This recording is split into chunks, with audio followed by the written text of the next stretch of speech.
Question का answer जितने बार लगाओगे उतने ज्यादा आप रिफाइंड होगे।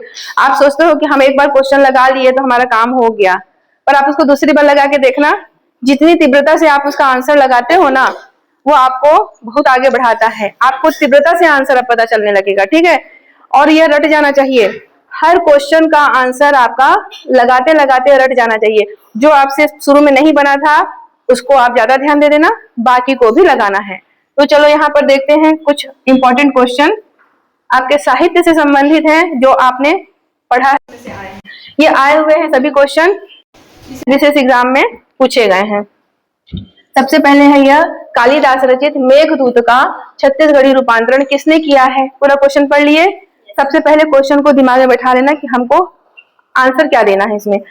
यहाँ पर देखो CGPSC 2017 में आ चुका है।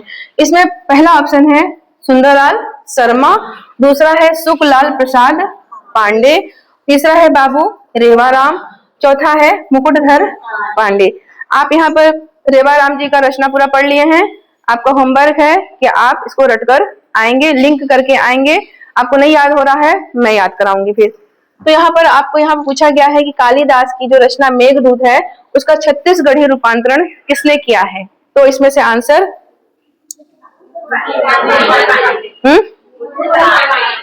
हाँ, अब देखो कितना अच्छे से बन रहा है यह क्वेश्चन, ठीक है। तो पंडित सुंदरलाल शर्मा नहीं होंगे, ये तो दान लीला जैसी रचनाओं को यहाँ पर किए हैं। प्रमुख रचना दान लीला है, बाकी भी बहुत सारी है, लेकिन आप अभी रेवाराम का रट कराएंगे। फिर उसके बाद सुखलाल प्रसाद पांडे, यह भी इनकी रचना नहीं है, यह गीया जैसे रचनाओं को लिखे हैं। चलते चलते इनकी रचनाएं भी याद की जाएंगी। फिर उसके बाद बाबू रेवाराम है, यह भी नहीं होंगे। बाबू रेवाराम जो रतनपुर के निवासी हैं, उन्होंने अपनी रचना बहुत सारी की हैं, पर मेघदूत का छत्तीसगढ़ अनुवाद उन्होंने भी नहीं किया है। तो मेघदूत का छत्तीसगढ़ अनुवाद 3 को काटने के बाद जो ऑप्शन में चौथा बचा वो है पंडित मुकुटधर पांडे। पंडित मुकुटधर पांडे यहाँ पर मेघदूत का यहाँ पर जो छत्तीसगढ़ी रूपांतरण किए हैं। और यहाँ पर जो मुकुटधर पांडे को क्या बोला जाता है, छायावाद का, हाँ, छायावाद का जनक बोला जाता है।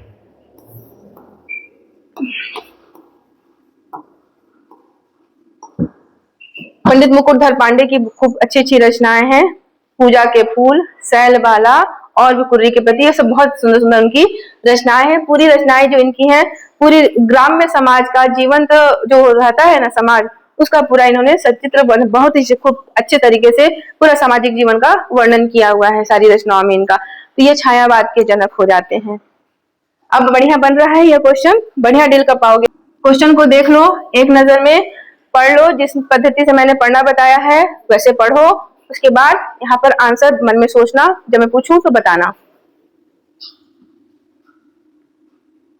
चलो पढ़ती हूँ क्वेश्चन। यहाँ पर क्वेश्चन है बैगांव पर आधारित, बैगांव पर ट्राइबल इकोनॉमी नामक पुस्तक की रचना किसने की है। क्वेश्चन पढ़ लिए। फिर इसमें यह आया CGPSC 2017 में आ चुका है। ए ऑप्शन है वेरियर एल्विन, बी ऑप्शन है दयाशंकर नाग, और सी ऑप्शन है मधुकर नाग, डी ऑप्शन है मणिशंकर लाल। तो आंसर निकल के आ रहा है क्या? बताओ। गुड, वेरी गुड, ऐसे अच्छा लग रहा है आंसर। तो यहाँ पर बैगांव पर आधारित है ट्राइबल ऑफ इकोनॉमी। ऑफ छूटा हुआ है क्योंकि क्वेश्चन में भी छूटा हुआ था, मैंने भी नहीं लगाया है। तो जो ट्राइबल ऑफ इकोनॉमी ही इसी से ही प्रश्न आ चुका है कई बार कि ट्राइबल ऑफ इकोनॉमी जो लिखा गया है वो किस पर आधारित है। तो सीधे सीधे बैगांव पर आधारित है, लेकिन बैगांव पर किस प्रकार का आधारित है, तो बैगांव की अर्थव्यवस्था पर आधारित एकमात्र पुस्तक बोला जाता है ट्राइबल ऑफ इकोनॉमी। इकोनॉमी में लगा है अर्थ, है ना, अर्थव्यवस्था। तो खुद ही इंग्लिश का यहाँ पर अनुवाद कर लोगे, यह समझ में आ जा रहा है ना। तो यह बैगांव पर आधारित है, यह याद रखना है। फिर यह इस पुस्तक के जो रचयिता हो जाएंगे, तो वेरियर एल्विन तो नहीं है। वेरियर एल्विन की रचनाएं मैंने बहुत सारी बताई हैं, द बैगास, द अगरिया, है ना, ये सब मैंने बहुत सारी बताई हैं। तो यह इनकी रचना नहीं है। दयाशंकर नाग, दयाशंकर नाग हो रहे हैं। मैंने बताया था कि इकोनॉमी पर नाग बैठा है, तो वही इकोनॉमी पर नाग को याद कर लिए, तो यहाँ पर पूरा नाम याद आ गया, दयाशंकर नाग। शंकर के पास भी नाग है, ठीक है, तो दयाशंकर नाग, तो यह ऑप्शन हो जाएगा। मधुकर नाग यह नहीं है, यह भी नहीं, नाग लगा है, आपको घुमाने के लिए नाक नाक लगा है, लेकिन आपने पूरा नाम याद किया है ना, रटते रटते आपने रट डाला है, तो इसका उत्तर हो जाएगा दयाशंकर नाग। जो सिर्फ नाक के भरोसे रह जाएगा तो नाग यहाँ भी मिलने वाला है, तो यहाँ पर गड़बड़ हो सकती थी, लेकिन पूरा का पूरा शंकर जी पे नाग बैठाए थे, तो वो इकोनॉमी पे बैठे थे। अब आते हैं मणिशंकर नाग, यह भी नहीं होगा। अगर यहाँ पर शंकर है तो यहाँ पर भी शंकर भ्रमित करने के लिए लिखा गया है, तो यह भी नहीं होगा। तो आपका आंसर मिल गया है बी नंबर, दयाशंकर नाग। आंसर खोज लो, मिल रहा है? अच्छा चलो क्वेश्चन पढ़ देते हैं। निम्नलिखित में से कौन विद्वान इस राज्य में छायावाद के प्रवर्तक हैं? पढ़ते पढ़ते हमने तो रट डाला, छायावाद के जनक, छायावाद के प्रणेता, छायावाद के जो भी है सब आ जाने वाले हैं। सीजी व्यापम, सीजीपीएससी सब में पूछा जाने वाला फेवरेट क्वेश्चन। पद्मलाल पुन्नालाल नहीं होंगे, इनकी तो अलग सी रचनाएं मिलेंगी, कारी जैसी रचनाओं का इन्होंने मेंशन है ना, तो यह सब यहाँ पर पद्मलाल पुन्नालाल बख्शी तो नहीं होंगे। फिर लोचन प्रसाद पांडे, ये तो छत्तीसगढ़ के प्रथम नाटककार हैं, कलिकाल जैसी रचनाओं को इन्होंने लिखा है, तो यहाँ पर जो यहाँ छायावाद के जनक या नहीं होंगे, यह भी क्रॉस हो जाते हैं। सबका अपना अपना रचना है, अपना अपना क्षेत्र है, लेकिन जिससे पूछा जा रहा है उससे संबंधित हमको लेना है।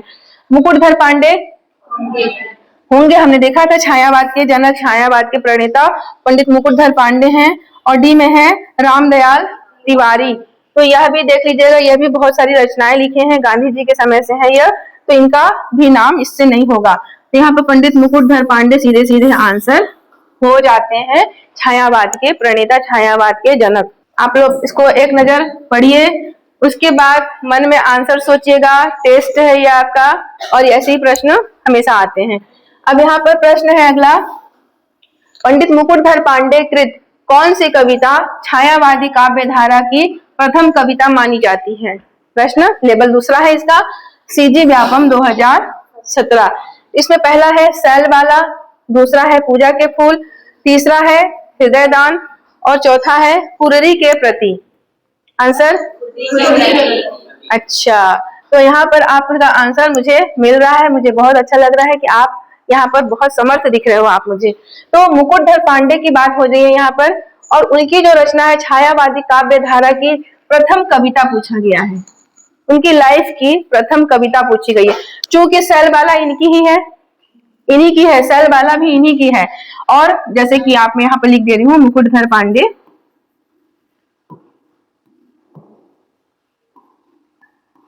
यहाँ पर बहुत ज्यादा गलती होने की संभावना थी। जब यह क्वेश्चन आया था 17 में, तो लोगों ने काफी गलतियां की हैं, क्योंकि पहली कौन थी यह जानने में काफी दिक्कत हुआ था। तो शैलबाला भी इन्हीं की है, ठीक है, पूजा के फूल भी इन्हीं की है, और यहाँ पर हृदयदान इनका नहीं है, लेकिन कुर्री के प्रति भी इन्हीं की है। हृदयदान तो आपका किसी और का है, तो वह रचना इनकी नहीं, किसकी है? हाँ हाँ ठीक ठीक, हृदयदान भी इन्हीं का है। चलो पढ़ते पढ़ते तुमको यह याद आ गया, मुझे बहुत अच्छा लग रहा है कि मैं जिस चीजों को जानना चाहती थी आप लोग वहां पर ले आए हो। तो आपको पता चल गया कि ये चारों की चारों रचनाएं तो इन्हीं की हैं, लेकिन प्रश्न पूछा गया है, भारी भरकम गलतियों का समय था ये। मुकुटधर पांडे की जो यहाँ पर जो रचना है छायावादी काव्य धारा की प्रथम कविता किसे माना जाता है, वह यहाँ पर क्वेश्चन पूछा गया। चारों की चारों रचनाएं इनसी, भारी दिमाग खराब। अब क्या होगा, घूम घूम के पहले इसको टिक लगाया, फिर कभी इसको टिक लगाए, कभी इसको टिक लगाए, कभी इसको टिक लगाए, पेन तो जैसे कि वो राउंडर टेबल में राउंड होने लगा था, इस टाइप का यह क्वेश्चन रहा है।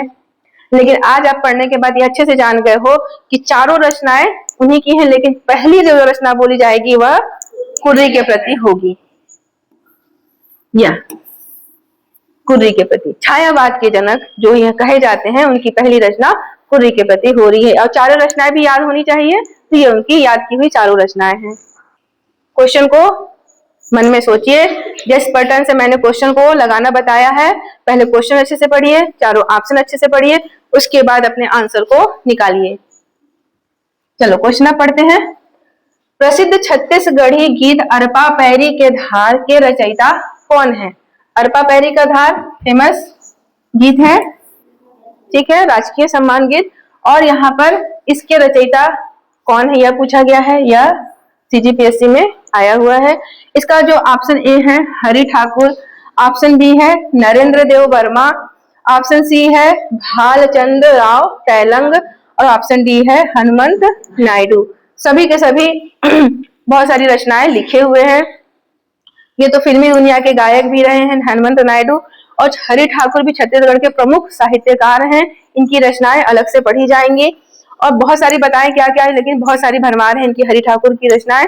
और इसके बाद नरेंद्र देव वर्मा, इनका भी बहुत सारी रचनाएं हैं, और भालचंद तैलंग, इनकी भी बहुत सारी रचनाएं हैं।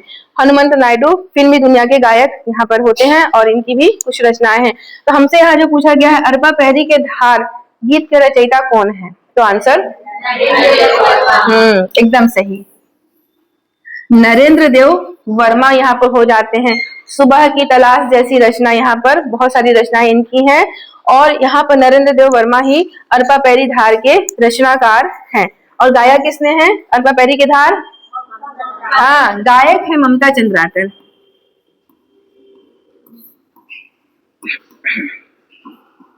जो अरबा पैरी की धार का जो गीतकार होंगी वह होंगी ममता चंद्राकर, जिसको पद्मश्री भी मिला हुआ है इसी गायिका के क्षेत्र में। तो यह आपका यह क्रॉस कर दीजिए, यह उत्तर आ गया है।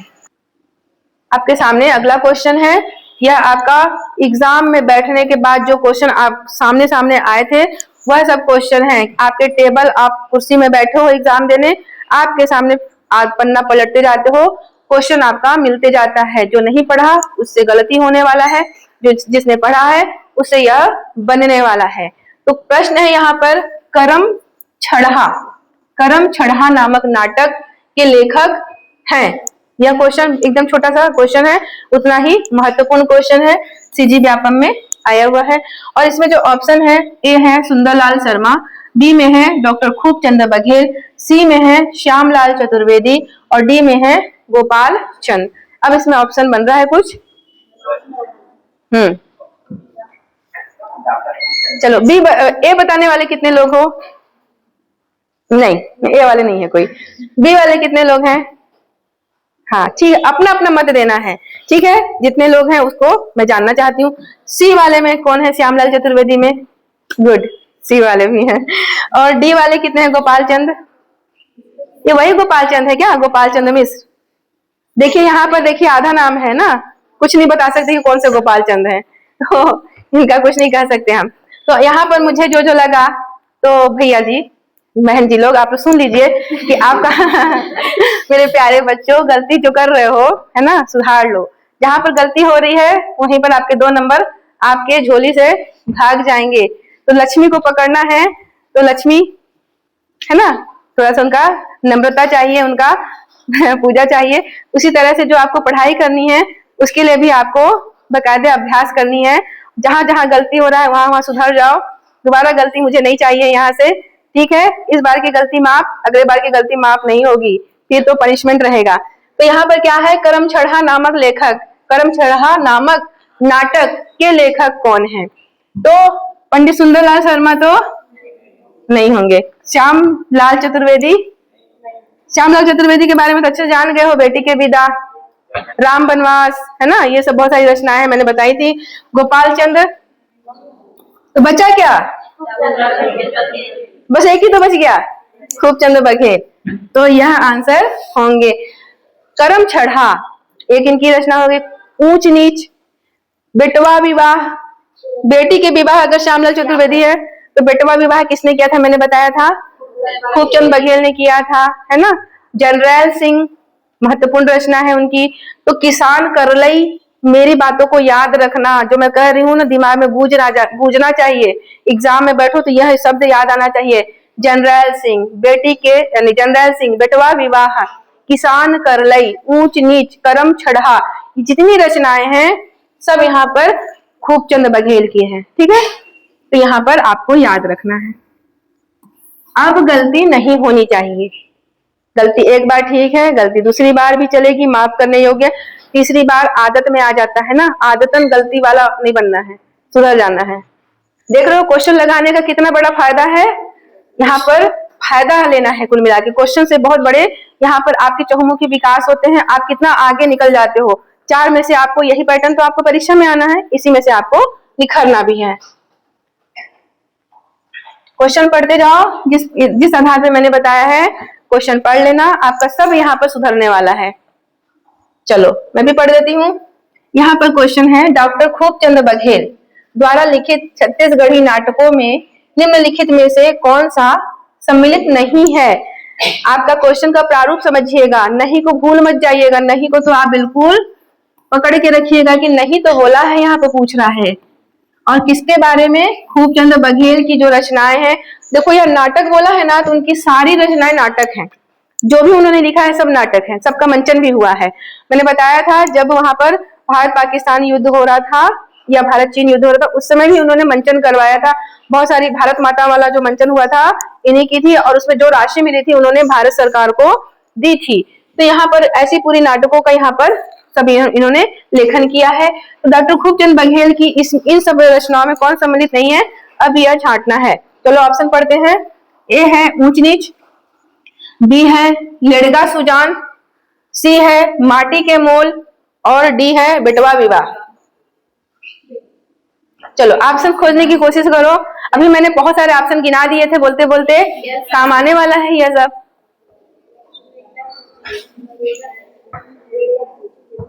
लड़ेगा सुजान, खूबचंद बघेल, बेटवा विवाह करूंगा, खूब बेटवा विवाह करूंगा, ठीक है ना, ऐसे याद करेगा, खूब बेटवा विवाह होगा, है ना, खूबचंद बघेल। और ऊंच नीच, बेटवा विवाह करूंगा तो ऊंच नीच का भेदभाव नहीं रखूंगा।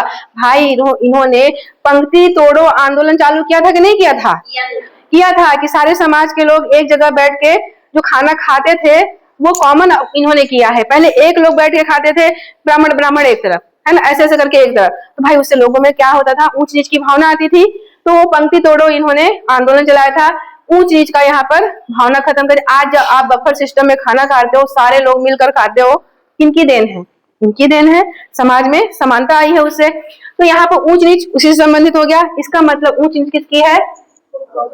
खूबचंद बघेल की है। लड़गा सुजान, अगर मैं यहाँ पर ऊंच नीच नहीं दिख रहा हूँ, नहीं कर रहा हूँ, ऊंच नीच का भावना खत्म कर दिया हूँ, तो सुजान बन गए थे, लड़े थे खूब ऊंच नीच से, तो लड़गा सुजान कर लो इससे याद, लड़गा सुजान। तो यह भी खूबचंद बघेल की हो गई। अब माटी के मोल, यह तो नहीं है, यह तो किसी और की है। किसकी है? आपको होमवर्क है, ढूंढ कर लाएंगे कि माटी के मोल लिख लो। माटी के मोल किसकी रचना है? तो यहाँ पर माटी के मोल इनकी नहीं है। अब बेटवा विवाह मैंने बताया था, बेटी के विवाह किसी की है तो बेटवा विवाह खूबचंद बघेल की है। खूब बेटा का विवाह किए, खूब ऊंच नीच को दूर किए, और लड़े भी थे उसके लिए, दूर करने के लिए। तो ये तीनों चीज, चारों चीज याद आ गया। तो यहाँ पर बहुत सारा चीज, कर्म छड़ा भी नहीं की है, आगे मिलने वाला है। तो यहाँ पर आपका उत्तर हो जाएगा नहीं है। तो माटी के मोल नहीं है। तो इसका जो क्रॉस है ना, आप इसको अंदर लगाना, ऐसे वाला। जो जहां पर नहीं वाला प्रश्न आता है ना, अब उसका आप उत्तर निकालना, नहीं तो जो आप सही लगा दिए हो वहां पर गड़बड़ कर डालोगे। ये ऊंच नीच नहीं है बोला है, इसको कर दो। क्या करूं मैं भी लग रहा है, यह तो होगा यह भी होगा, यह भी होगा। तो नहीं है पूछा है तो यही तो बस नहीं है ना, तो ये हो जाएगा ठीक। अब देखो यहाँ गलत, यहाँ सही हम लोग कर रहे हैं, बहुत दिमाग घूमता है ना ऐसे में, तो इसलिए अपना आंसर फटाफट लगा लो फटाफट लगा लो।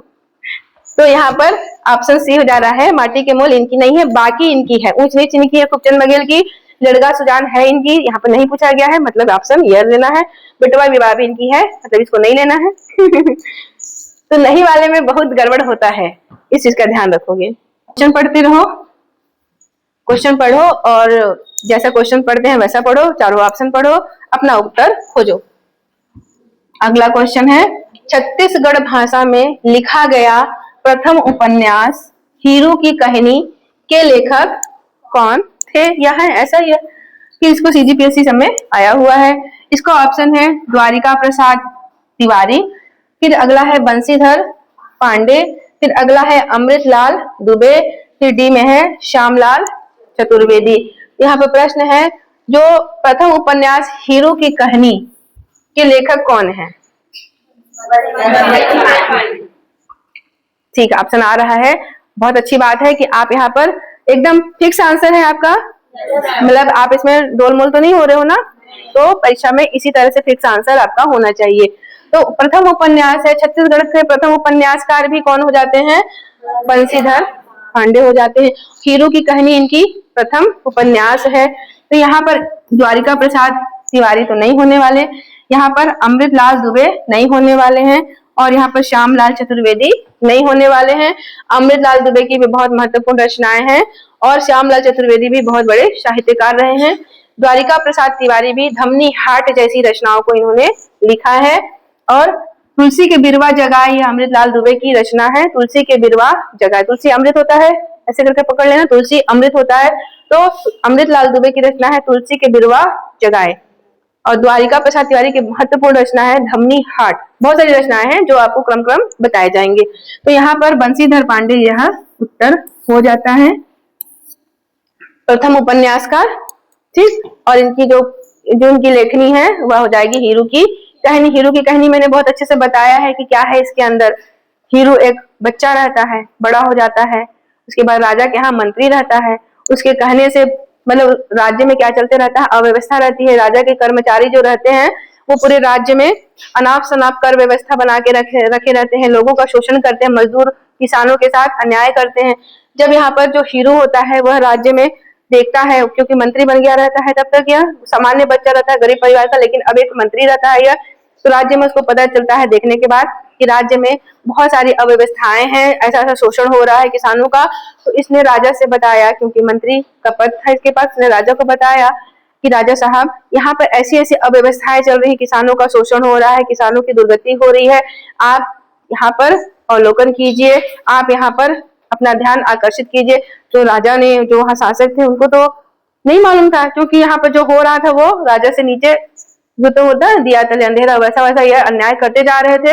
राजा को नहीं पता था, लेकिन एक हीरो बहुत ही अच्छा था इस मामले में, प्रशासन के मामले में।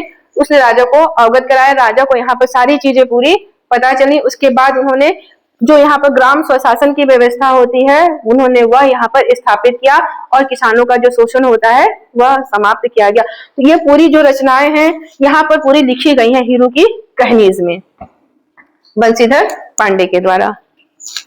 हाँ, अब आ गया, इसको ये कट देते हैं।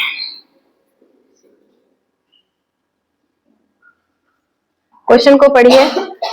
अगला क्वेश्चन है छत्तीसगढ़ी भाषा। छत्तीसगढ़ भाषा के काव्य संग्रह पर्रा भर लाई के रचयिता है। पर्रा भर लाई आकाश में बगराई, मतलब इस पहेली का उत्तर क्या निकला? तारे निकला था। ठीक है, तो वही पर्रा फिर आ गया यहाँ पर। पर्रा भर लाई के रचयिता हैं, तो यहाँ पर सीजीपीएससी में भी आ चुका है। अब इसका पहला ऑप्शन है श्यामलाल चतुर्वेदी, बी है हरि ठाकुर, सी है रामेश्वर वैष्णव, और डी है पालेश्वर शर्मा। तो गुड गुड गुड। तो हरि ठाकुर को क्रॉस मार देते हैं, यह नहीं होंगे। रामेश्वर वैष्णव यह भी नहीं होंगे। पालेश्वर शर्मा यह भी नहीं होंगे। इन सब की रचनाएं अलग अलग पढ़ना है, आपको याद भी करना है। और श्यामलाल चतुर्वेदी यहाँ पर उत्तर हो जाएंगे। पर्रा भर लाई के रचयिता हो जाएंगे श्यामलाल चतुर्वेदी। और कुछ कुछ महत्वपूर्ण रचनाएं हैं पर्रा भर लाई, बेटी के विदा, राम वनवास, मैं सतवंतिन सुकुमारा, ऐसे महत्वपूर्ण रचनाएं इनकी और भी हैं। अभी याद आ रहा है कुछ? अरे रे रे, हाँ, अब आइस बादर करिया। Good good good. ओकर अगोरा माँ, ये ऐसे याद होता है।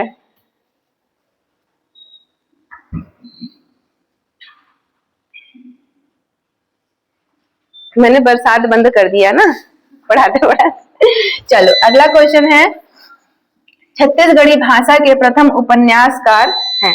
यह क्वेश्चन आपको अब तक रट गया होगा, सीजीपीएससी 2010 में भी आया है, इससे बाद भी कई बार आ चुका है। इसका पहला ऑप्शन है मुकुटधर पांडे, बी है बंसीधर पांडे, सी है मेदिनी प्रसाद पांडे, और डी है लोचन प्रसाद पांडे। पूछा गया है छत्तीसगढ़ भाषा के प्रथम उपन्यासकार। यहाँ पर आपको अच्छे से याद रखना है कि पंडित बंसीधर पांडे को ही यहाँ पर उत्तर लेना है। कभी कभी एक दो ऐसे क्वेश्चन आए हैं जहां पर यह बहुत ही कॉम्प्लिकेशन कर दिया गया था कि किसी और को उपन्यासकार लिया गया था, पर आप यहाँ पर कंठस्थ याद रखिएगा कि आपका उत्तर तो बंसीधर पांडे हैं। तो यहाँ छत्तीसगढ़ भाषा के प्रथम उपन्यासकार हो जाते हैं। तो यहाँ पर ऑप्शन ए मुकुटधर पांडे नहीं होंगे, ये तो छायावाद के जनक है, कुर्री के प्रति जैसी रचनाएं, पूजा के फूल, सैलबाला, ऐसे ऐसे इन्होंने लिखा है। फिर यहाँ पर भी हो जाएंगे बंसीधर पांडे। हाँ, यह है छत्तीसगढ़ भाषा के उपन्यासकार हैं। इनकी रचना बहुत सारी है, हमने देखा अभी।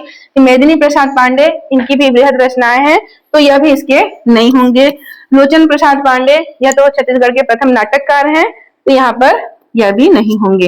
तो हमारा उत्तर जो आ गया हुआ है बंसीधर पांडे, छत्तीसगढ़ी भाषा के प्रथम उपन्यासकार। इस तरह से आप कहीं कहीं पर चूके हो एक आध क्वेश्चन में, तो 100 में से एक क्वेश्चन चूक जाना भी चलता है, चलता है। 100 में एक क्वेश्चन चूक गया तो क्या हुआ, 10 में से आपने 9 क्वेश्चन हैंडल कर लिए, मतलब कितनी बड़ी अच्छी स्थिति में हो। ठीक है, अब देख लो कि दोबारा अब इस क्वेश्चन को लगाओगे तो आपसे वह 10 भी पूरे बनने वाले हैं, अब गलती नहीं होगी। इसीलिए रचनाकार पढ़ रहे हो तो रचयिता के उनकी जो चीजें हैं, उनकी जो रचनाएं हैं, बस लिंक लगा के याद कर लेना है। कोई गाना बना लो, कोई उसके साथ कुछ फैक्ट जोड़ लो, या फिर बार बार बोलते रहो, जुबान से गुजारते रहो, एक दूसरे को उससे बात करने में आ जाएगा, बढ़िया मजा आ जाएगा और याद भी हो जाएगा। खुशी खुशी ये सब चीजें याद होने वाली हैं। बैठोगे रटोगे, जो रट्टू तोता होते हैं ना, उस तरह से भी याद नहीं करना है, मतलब एक लिंक जमा के इसको याद करना है। तो यही धीरे धीरे पूरा पूरा पूरा याद होने वाला है। तो ऐसे 10 में अगर 9 बन रहे हैं तो स्थिति बहुत अच्छी है, ये तो पूरी ही अच्छी है। 10 में 9 पाना मतलब बेस्ट। ठीक है, जो एक चूक रहा है उस पर फिर से काम कर लेंगे, तो परीक्षा में यह बहुत काम आने वाला है, यह टेस्ट लगाना।